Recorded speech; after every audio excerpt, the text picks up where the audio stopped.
예수님께서 십자가 지시는 그 마지막 한 주 동안에 있었던 일을 우리가 떠올리며 그 영적인 무게감과 함께 그 일이 우리에게 의미하는 바, 우리에게 허락하신 은혜를 비추어서 어떤 도전이 있는지 우리가 고난 주간을 함께 금식하며 또 기도하며 이렇게 보내고 있습니다.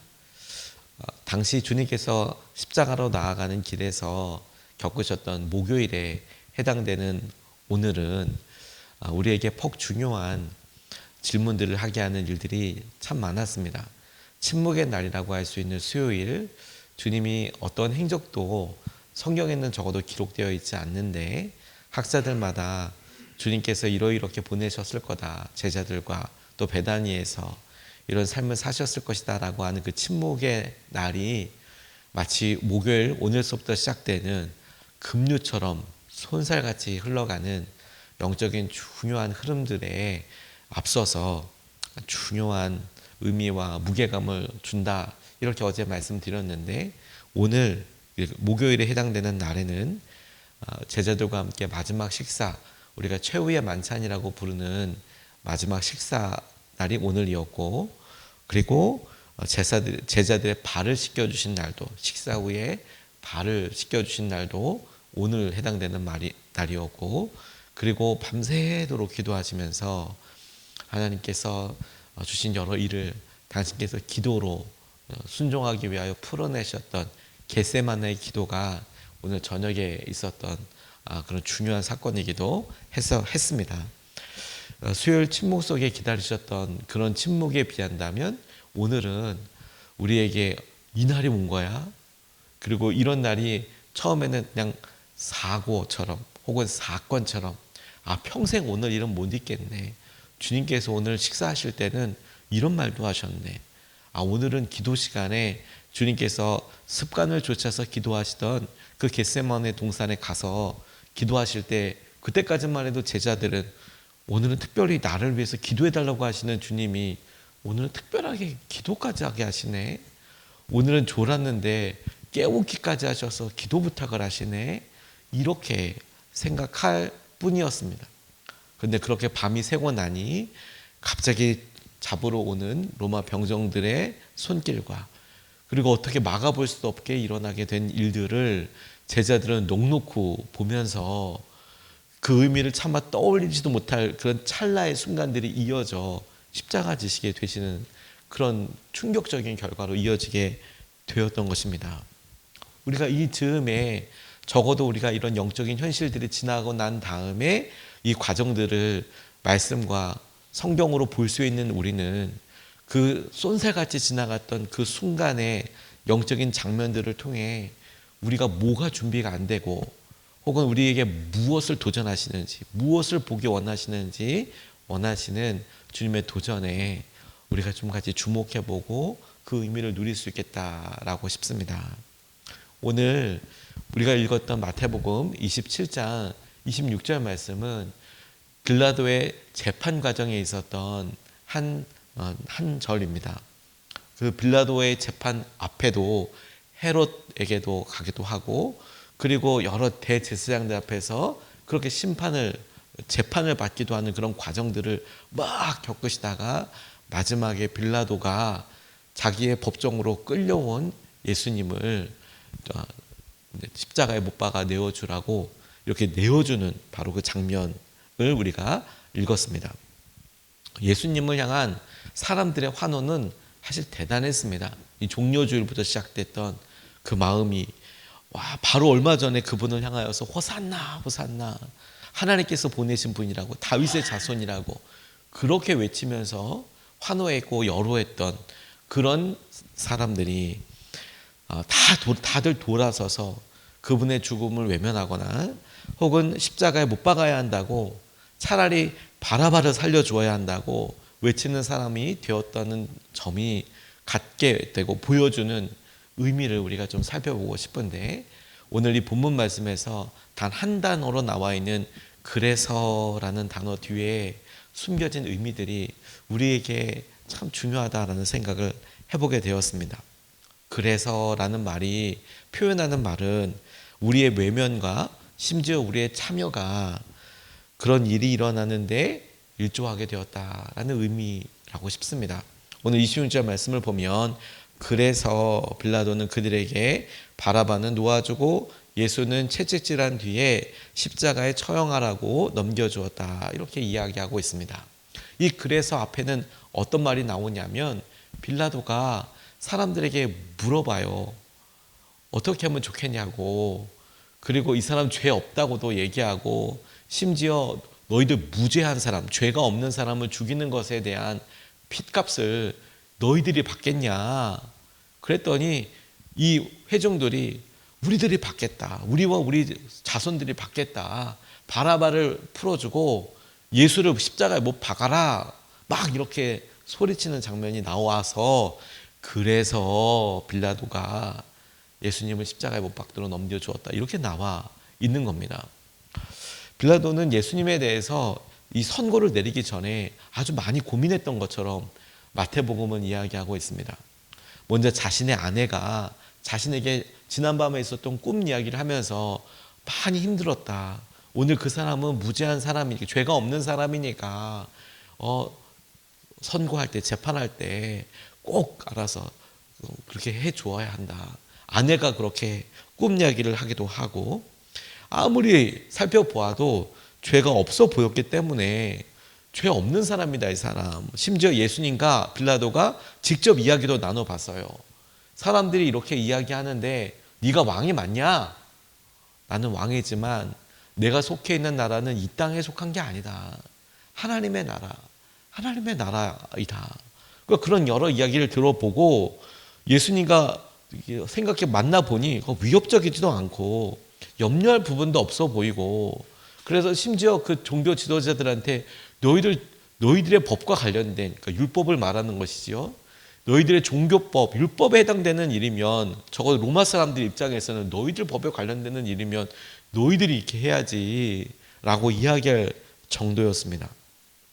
그래서 빌라도가 마지막에 생각해낸 게 뭐냐면, 당시 명절이나 축제 때가 되면 황제의 이름으로 한 사람씩 이제 죄를 사면해주는 그런 일이 있었습니다. 왜 우리나라도 뭐 광복절이나 뭐 이런 일이 있으면, 성탄절이나 뭐 이런 일이 있으면 뭐 성탄절 특사, 광복절 특사, 그래서 어떤 의미 있는 날이 되면 어떤 죄인들을, 복역하고 있는 사람들을 풀어주거나 사면 복권시키는 일이 있지 않습니까? 똑같습니다. 그래서 그렇게 한 사람을 풀어주는 일이 있었는데, 그럴 때 도저히 풀어줄 수 없는 사람 누구냐? 당시에 사회적으로 물의를 일으키고 사람들에도 굉장히 유명하고 적어도 흉악범이라고 알려줘서 그 사람 누구냐? 바라바가 있구나.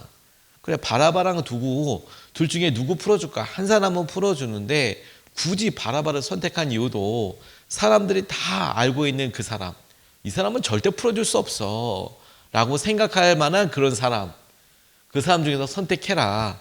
그러면 상식적으로 그냥 쉽게 생각할 때에도 당연히 그 사람은 안 되죠 라고 생각할 그 바라바 옆에 두고 이거 어떻게 할까라고 물어봤다는 거죠. 지금 우리로 이야기하면 우리 모든 우리 한국 사람 다 알고 있을 만한 뭐 유영철이나 뭐 우원춘이나 이런 충격적인 연쇄 살인을 했던 사람들, 모든 사람들이 다 알만한 사람들 두고, 자, 둘 중에 누구를 죽이면 좋겠냐, 누구를 풀어주면 좋겠냐. 누구를 풀어준다는 얘기는 누구는 죄를 받아 죽어야 된다는 얘기니까, 죽을 만한 사람, 다들 사형이라고 생각할 만한 사람, 십자가 마땅히 져야 된다고 생각하는 사람, 바라바, 그리고 예수님 두고 선택해라라고 이야기했던 거죠. 이게 빌라도가 생각한, 어쩌면 예수님에게 줄 수 있는 자신의 마지막 기회이자 어떤 자기 책임을 회피할 수 있을 마지막 지혜였다라고 싶어요. 근데 누가 보기에도 놔줘서는 안 되는 바라바, 둘 중에 선택해라고 했을 때 사람들이 예수님을 십자가에 못 박아야 한다고, 예수님을 십자가에서 돌아가시도록 그렇게 선택했어요. 그래서라고 나와 있는 표현. 그래서 십자가에 예수님을 못 박아야 한다. 그래서 결정할 수 있었다는 겁니다. 그러니까 주님을 십자가에 내몰았던 것은 거기에 있었던 사람들의 외면과 심지어 참여였던 것이죠.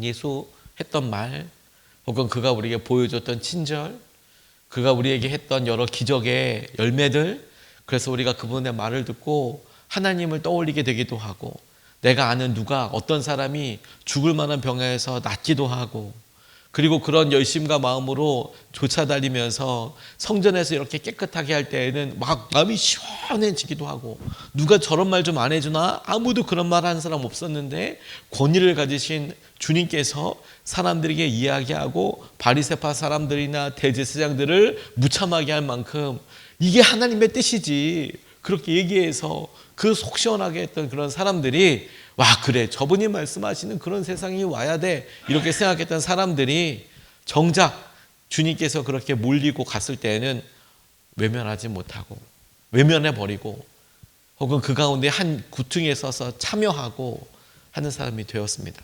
그 대표적인 사람이 베드로의 모습이죠. 그가 함께 있었고 함께 하나님께서 하실 일들을 보는 증인이 되었지만 얼마나 괴로운 자리가 되었겠습니까? 지금이야 무기명 투표들이 있어서 국회의원들 국회에서 이렇게 투표하는 내용들 보면 앉아서 이렇게 하면 자동으로 집계돼서 무기명으로 누가 어떻게 했는지 이거 모르게 투표가 딱 진행이 되는데, 당시만 해도 여러분 이게 왜 외면이고 왜 참여라고 이야기하냐면, 당시에는 사람들 앞에 이렇게 모여서 자 어떻게 하면 좋겠냐라고 이야기하면 소리로 했어요. 소리로.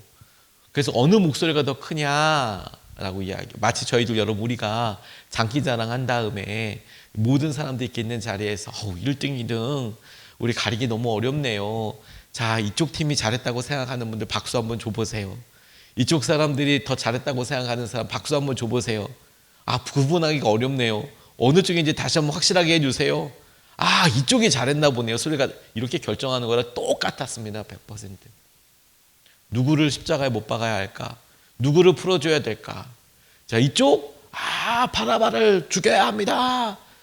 바라바를 놓아줘야 합니다. 할까? 어느 쪽? 바라바.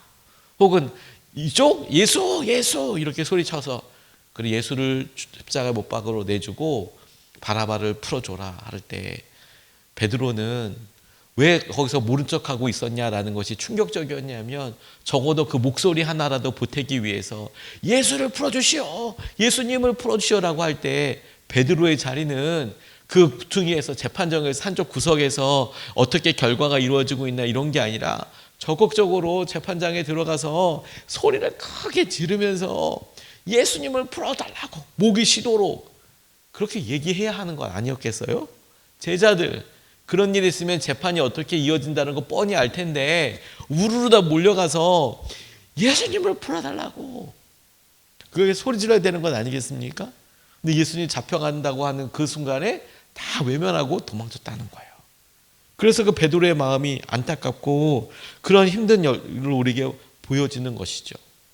그래서라는 말이 내포하고 있는 말은, 주님께서 제자들이나 주님을 따라다니는 사람들이나 주님을 사랑하는 사람들에게 책임을 지우시는 게 아니라, 이런 일이 이렇게 일어나게 될 때, 빌라도가 이렇게 결정하게 될 때 그 말은 그냥 우연처럼 일어나는 게 아니라 주님을 사랑한다고 하는 사람, 이런 사람들이 굳이 어떤 일인지 밝히지 않으신 채로 그냥 그래서 외면이 있었고 다 어떻게 참여해서 그 자리에 있어서 무기력하게 아무 소리도 안 지르고 했던, 그래서 주님이 십자가에 돌아가시도록 넘겨지게 되었다. 오늘 우리에게 이 말이 주는 시사점은 명확하다고 싶어요. 우리의 외면과 혹은 우리가 가만히 있는 것만으로도 이 세상에 악이 나아가고 창궐하고 무너지고 주님의 뜻이 꺾여지는 것처럼 보여지고, 절대 꺾여지지 않을 테지만 꺾여지는 것처럼 보여지고 고통당하고 힘들어하는 일에 대해서 주님은 이 그래서라는 말 한마디로 우리에게 너는 어떠냐라고 묻고 계시는 그런 도전이라고 싶었습니다. 두 번째로 붙잡고 싶은 것은 버림받음의 십자가라고 이야기할 때에 주님의 버림받으심입니다. 나는 주님을 버린 적 없어 라고 이야기하지만, 근데 여러분 결과적으로 주님께서 당하신 입장과 상황이 많은 사람들로부터 벌어지게 된 그런 상황이 되었던 것이죠. 다시 이 본문 말씀을 보면 그래서 빌라도는 그들에게 바라바는 놓아주고 예수는 채찍질한 뒤에 십자가에 처형하도록 넘겨주었다라고 나와 있습니다. 넘겨준 거지 버림받은 거냐? 아니요, 여러분. 바라바의 의도가 어떻든지 간에 어떻게 자기의 정치적인 역량이나 이런 군중들을 어떻게든 돌이키든지 혹은 어떻게든 설득하려고 하는 것에서 안 된다, 포기한다 라고 해서 넘겨주었다고 표현하지만 결국에는 빌라도도 그냥 주님을 포기한 거죠. 사람들에게도 외면받고 예수를 죽여야 한다고, 예수를 십자가에 못 박아야 한다고, 법적으로도 외면받고. 죄가 없잖아. 어떻게 하란 말이야. 이 사람 살펴봤는데 죄가 없는데, 아니 사람 고쳐준 게 무슨 죄야. 법적으로도 외면받고.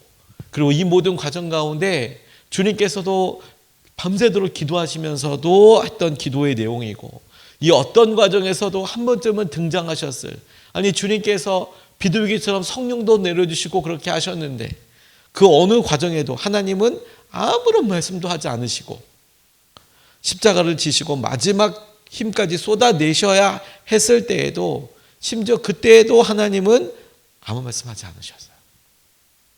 그러면 이럴 때 우리는 침묵했어, 나 그런 줄 몰랐어가 아니라 그 고통과 어려움을 당하는 주님의 시선에서는 버림받은 것이죠. 외면받은 것이죠. 내가 이럴 줄은 몰랐다, 네가 이럴 줄은 몰랐다. 버림받는다라는 느낌은 순전히 내가 너 이제 필요 없어, 관계를 단절하고 하는 그런 버림, 이렇게 해서 받는 것뿐만 아니라 그런 입장을 당하는 사람의 시선에서 보아야 하는 것이죠. 예수님은 사람들에게도, 친한 제자들에게도 법적인 보호 조치와 심지어 하나님께도 버림받으시는 것처럼 보였습니다. 주님이 우리를 위하여 지신 십자가는 이런 버림받음과 버림받음의 교집합입니다. 사람들이 다 외면하고 버려서 철저히 외롭고 소외된 길을 가게 하신 것이지요. 그게 주님께서 우리에게 하신 일입니다. 그러니까 여러분, 주님께서 십자가를 가신 그 길을, 과정을 보다 보면 그냥 우리가 생각했을 때 해피엔딩처럼 그렇게 이렇게 죽을 만큼 힘들고 어려우면 그러면 사는 거지 뭐, 이게 아니었어요. 저는 요즘 우리가 한참 요즘 유행하고 있는 영화 한 편이 이걸 참 잘 보여준다라고 싶습니다. 요즘 왕가 사는 남자라는 영화가 여전히 아직도 상영을 하고 그렇게 사람들한테 회자가 되고 있는데, 그 내용 자체가 저희들은 다 학교 다닐 때 배웠습니다. 단종이 결국에 죽게 되는 그런 일을 안타깝게 우리는 다 알고 있죠. 근데 재미있게 이런 일들이 전 세계에 영화가 상영되면서 일어나게 되는 충격적이다라고 받아들여질 만한 일이 뭐냐면, 해외에 있는 사람들은 그 결과를 모르지 않습니까? 그래서 한국 사람들은 단종과 관련된 일이면 이 이야기가 끝이 뭔지 다 알고 영화를 보러 가죠. 그런데도 그 영화를 보고 너무 슬퍼서 어떻게 16살, 17살짜리 왕이라고 하는 저 사람이 저 죽나. 그걸 알면서도 너무 슬픈데 외국 사람들 정말 큰 충격을 받는다는 겁니다. 뭐냐면 자기들 생각으로는 그래, 그렇게 하면서 도와주려고 하는 사람이 있고 백성들이 그렇게 하고 심지어 그 삼촌 중에 금성대군 같은 사람이 모반이라고 하기보다는 어떤 역성혁명 같은 걸 일으키려고 할 때, 역성은 아니고 혁명이죠, 그렇죠? 형에게 배신해서, 하지만 진짜 왕인 조카를 왕으로 다시 옹립하려고 할 때 이거 잘 될 거야 이런 생각하는데 충격적으로 다 죽잖아요. 다 죽게 됩니다. 근데 그거 보고 너무 황당해서, 그런데 너무 슬퍼서 마치 셰익스피어의 비극을 보는 것처럼 너무 큰 충격감에 이런 마음속에 슬픔을 경험하게 된다는 거예요. 근데 저는 주님께서 걸으신 길이 그것보다 100배는 더 슬픈 것 같습니다. 사람들한테 다 외면당하고 마지막에 엘리 엘리 라마 사막다니 어찌하여 나를 버리십니까? 아버지 어찌하여 나를 버리십니까? 라고 이야기할 때의 그 마지막은 하나님께서 그 주님의 기도에 듣지 않으시고 외면하시고 이렇게 그냥 버려버리신 것처럼 되어지는 이런 느낌은 그냥 끝까지 참으면 마지막은 좋아져 이게 아니고 그냥 마지막이 죽음이었어요. 죽음. 그리고 그 죽음을 통해 주님께서 부활이라는 것을 보여주신 것이죠. 이것이 우리에게 주는 강력한 영적인 도전은, 약속은 이렇습니다. 우리는 주님 이렇게 고난받고 어렵고 힘들면 나중에는 좋아지는 거죠. 우리는 이것도 참 되게 귀한 믿음이죠. 그런데 십자가의 믿음, 버림받음의 십자가가 우리에게 그것보다 더 놀라운 은혜에 대해서 말씀하시는 내용은 무엇이냐면, 심지어 우리가 마지막에 죽더라도, 아니 마지막에 죽어서 그래서 다른 사람들 보기에 실패이고 끝이라고 생각하더라도 주님은 우리를 살려서 놀라운 주의 은혜의 증인으로 삼으신다라는 점이라는 거예요. 그게 우리에게 중요하죠. 버림받음의 십자가가 오늘 사람들에게 외면받고 그리고 버림받으셨다라는 그 의미가 우리에게 나타나는 바는, 그래서 결국 주님은 십자가를 질랑말랑하다가 주님께서 마지막에 바꾸셔서 막 소리가 들려와서 기적적인 방법으로 십자가를 안 지게 돼서, 혹은 십자가에서 살아 내려오셔서 십자가에서 사라지셨어, 하나님께서 데려가신 거야, 이런 우리가 상상할 수 있는 모든 경우에서, 왜 그분은 하나님이시고 하나님의 아들이시니까 하나님께서 가만히 두지 않으셨어, 이런 거 전혀 없이 그 소리에도 밀려서 외면당하고, 그렇게 주님을 찾아도 하나님께서는 마치 버리신 듯이 얘기하지 않으시고, 그래서 그 십자가는 철저하게 버림받고 외면받은 십자가여서, 그리고 그 위에서 죽으시고 장사로 되셔서 3일 동안 죽음으로 처리되셔서 아무것도 할 수 없어 그 가운데 일어나시게 할 부활과 생명과 은혜의 십자가였다는 거예요. 오늘 여러분, 우리가 너무 힘들고 어려워서도 주님을 찾게 되지만, 오늘 우리에게 아무 희망 없어서, 오늘 우리가 겪고 있는 현실이 아무런 희망이 빛이 보이지 않는 것 같아서, 그래서 우리가 한숨 짓고 그래서 우리가 낙담하고 있는 것이라면, 오늘 이번 주님께서 십자가를 주시는 우리의 의미는 바로 그곳에 주님께서 부활과 주의 놀라운 은혜가 있다라고 선포하시는 이 버림받음의 십자가가 부활과 은혜로 이어지게 될 것이다라는 믿음을 우리에게 허락하여 주시는 것입니다.